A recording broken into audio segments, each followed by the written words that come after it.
USB.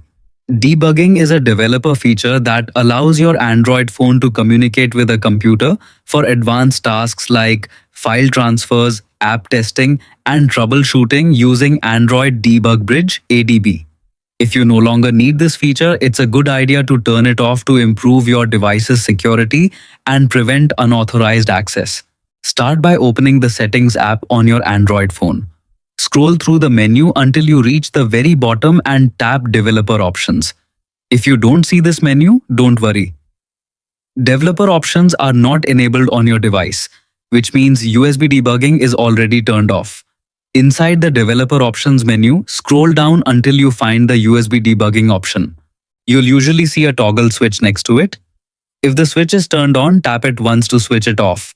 Your phone may ask you to confirm your choice. Simply tap OK or turn off if prompted. For added security, you can also disable the entire Developer Options menu. Scroll back to the top of the Developer Options page and turn off the main Developer Options switch. This hides the menu from your main settings screen and prevents accidental changes to advanced system settings.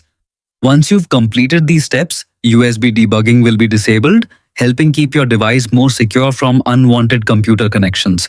If you ever need to use advanced Android tools again, you can re-enable developer options and USB debugging by following the appropriate setup process.